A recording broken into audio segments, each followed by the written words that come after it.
लोग देख सकते हो। और ये शायद उनकी पहली गद्दी।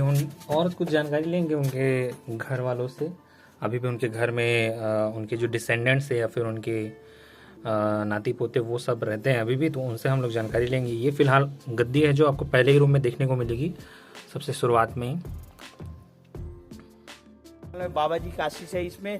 बाबा जी हमेशा धन से विराजा हुआ चरण कुंड का आशीष है। बाबा जी का आशीष है। सतनाम सतनाम। बाबा जी का आशीष हमेशा धन से विराजरित है। गुरु जी का आशीष है हमेशा धन से आप लोगों पर। जय सतनाम। बाबा जी का आशीष भाई लोगों पर। जय जोहार दोस्तों।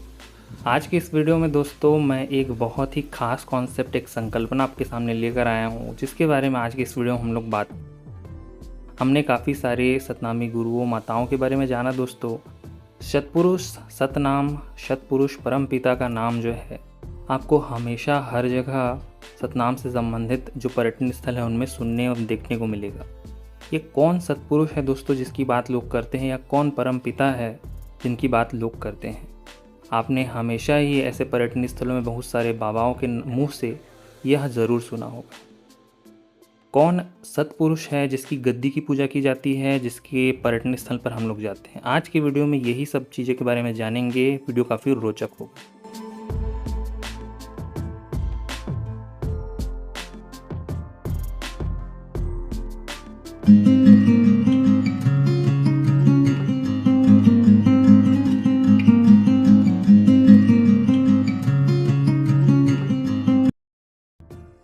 इस चैनल पे दोस्तों मैंने काफ़ी सारे बार जो है सतनामी गुरुओं और माताओं के बारे में आपको बताया है, सतनाम के बारे में बात की है। ये कौन सी सतनाम शाखा है, कहाँ से इसका उत्पत्ति हुई है, इन सब चीज़ों के बारे में हम लोगों ने बात की है। बहुत सारे ऐसे पर्यटन स्थलों पर आप जाते हैं दोस्तों, तो आपको हमेशा ही जो है गुरु घासीदास बाबा, गुरु गोलक दास बाबा का जो है नाम सुनने को मिलता है। उसके साथ ही आपको सतपुरुष परम पिता का नाम जो है यह भी सुनने को मिलता है। उनके आशीष, शुभाशीष कई बाबाओं द्वारा आपको दिए जाते हैं। क्या आप लोगों ने सच में कभी जानने की कोशिश की है कि यह सतपुरुष कौन है, परम पिता कौन है, इसकी संकल्पना क्या है और क्यों उनका आशीर्वाद जो है लोगों को दिया जाता है? आज की इस वीडियो में दोस्तों इन्हीं सब बातों के बारे में बात करेंगे। सतपुरुष परम पिता आखिर में है कौन, उनकी संकल्पना क्या है, क्यों वह लोगों की ज़बान पर आए और उनका आशीर्वाद जो है लोगों को दिया जाता है। बहुत सारे ऐसे पर्यटन स्थलों पर आपको उनके बारे में सुनने को मिलता है। आज की इस वीडियो में सतपुरुष परम पिता के बारे में जानने की कोशिश करेंगे। तो दोस्तों सबसे पहले हम लोग जो शब्द सुनते हैं सतपुरुष परम पिता, उस शब्द के बारे में जानते हैं। सतपुरुष कौन है और क्या है? तो दोस्तों सतनाम को मानने वाले व्यक्ति एवं लोग निर्गुण भक्ति धारा के मार्ग पर चलते हैं, निर्गुण भक्ति धारा को मानते हैं। निर्गुण भक्ति धारा होती क्या है दोस्तों? निर्गुण भक्ति धारा का अर्थ होता है उसको मानना जिसका न तो कोई आकार है, ना ही जिसे कोई छू सकता है। इसीलिए आपने देखा होगा सतनाम के जितने भी पर्यटन स्थल है, जितने भी धार्मिक स्थान हैं, उन स्थानों पर कहीं भी आपको मूर्ति या फिर किसी प्रकार का जो है स्टैचू देखने को नहीं मिलेगा जिसकी पूजा की जाती हो। हमेशा किसी प्रकार की गद्दी या फिर कलश की पूजा की जाती है। अब जानते हैं दोस्तों ये होता क्या है। तो ऐसे निर्गुण भक्ति धारा और सगुण भक्ति धारा ये दो भागों में है। सगुण भक्ति धारा में दोस्तों पत्थरों, देवी देवताओं, मूर्तियों आदि की पूजा की जाती है, बाकी धर्मों में आपको देखने को मिलता है। निर्गुण भक्ति धारा में दोस्तों निर्गुण निराकार परमात्मा की जो है पूजा की जाती है, जिसका ना तो कोई आकार होता है, ना ही उसे कोई छू सकता है। सामान्यतः इसमें आपको किसी प्रकार के कलश, गद्दी या फिर उनके द्वारा छुई हुई या रखी हुई किसी वस्तु के स्थान पर आपको जो है पूजा स्थान देखने को मिलेगा। बाकी अन्य जगहों पर दोस्तों मूर्तियों की ही पूजा होती है। अब जानते हैं दोस्तों सतपुरुष है कौन। तो सतपुरुष दोस्तों एक निर्गुण निराकार अनादि शक्ति है, एक प्रकार की शक्ति है, फिर एंटिटी है, जिन्होंने संपूर्ण ब्रह्मांड की जो है रचना की है। इन्होंने ही पांचों तत्वों अग्नि, जल, पवन, मिट्टी, आकाश की रचना की है। साथ ही पृथ्वी में संपूर्ण जीवधारियों, मनुष्य, पेड़ पौधों और जीव जंतुओं की जो है रचना की है। उन्हें ही सतपुरुष कहा जाता है। अब इस सतपुरुष शब्द के बारे में जान लेते हैं दोस्तों, यह शब्द है क्या? सतपुरुष, सत या फिर शक्ति को सतपुरुष या फिर अनादि शक्ति ने उत्पन्न किया है, जो सर्वशक्तिमान स्वयं परम पिता परमेश्वर है। उन्होंने ही इस शक्ति को या फिर एंटिटी को उत्पन्न किया है।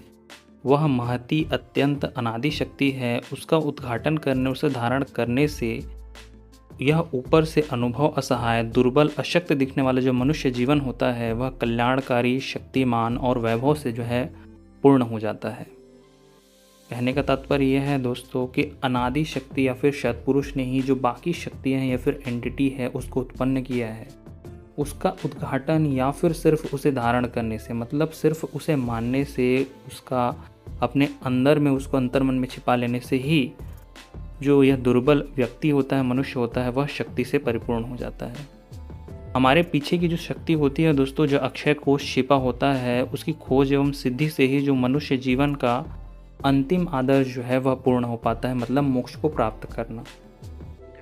सतनाम दर्शन में, सतनाम में दोस्तों मनुष्य की अवधारणा की जो यही परम गति होती है, यही वह मुख्य गोल होता है जिसके लिए उसे पाना होता है। सतनाम को मानने वाले व्यक्तियों द्वारा अपने घरों में जो है गुरु गद्दी आसन स्थापना किया जाता है। इसी गद्दी को जो है सतपुरुष के रूप में पूजा जाता है और सतपुरुष के नाम पर एक कलश की भी स्थापना की जाती है जिसे प्रतिदिन जलाया जाता है और इसी दीप में ही जो है सतपुरुष का ध्यान किया जाता है। अधिकांशतः जो धार्मिक स्थल होते हैं या फिर जो सतनाम को मानने वाले व्यक्ति या फिर लोग होते हैं, उनके घरों में हमेशा जो है सतपुरुष की एक गद्दी स्थापना की जाती है। मतलब एक पैठा जैसा होता है जिसमें सफ़ेद कपड़ा रखकर उसकी पूजा की जाती है और उसी को अपना गुरु माना जाता है।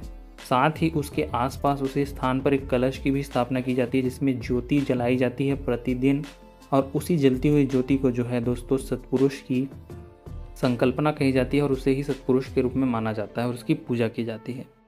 गुरु घासीदास बाबा जिसे हम जानते हैं, जिन्होंने सतनाम की शुरुआत की है, ऐसा कहा जाता है।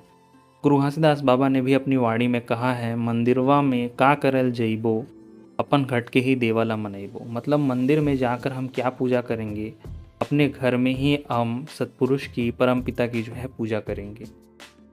गुरु घासीदास बाबा ने दोस्तों बहुत सारे सत्य पर चलने वाले मार्ग लोगों को बताए हैं, समाज के लोगों को शिक्षा दी है, जिनमें उन्होंने यह भी बताया कि मूर्ति पूजा नहीं करनी चाहिए।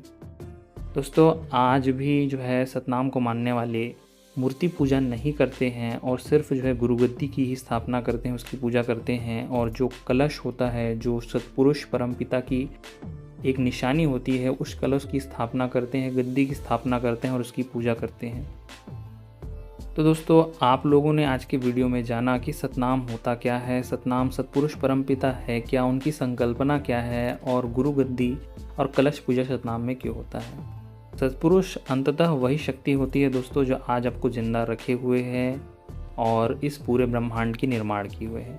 आपको यह वीडियो कैसा लगा? ऐसे ही कॉन्सेप्चुअल वीडियो देखना चाहते हो चैनल को सब्सक्राइब कर दीजिएगा। वीडियो अच्छा लगा हो वीडियो लाइक कर दीजिएगा, शेयर कर दीजिएगा और चैनल को सब्सक्राइब कर दीजिएगा।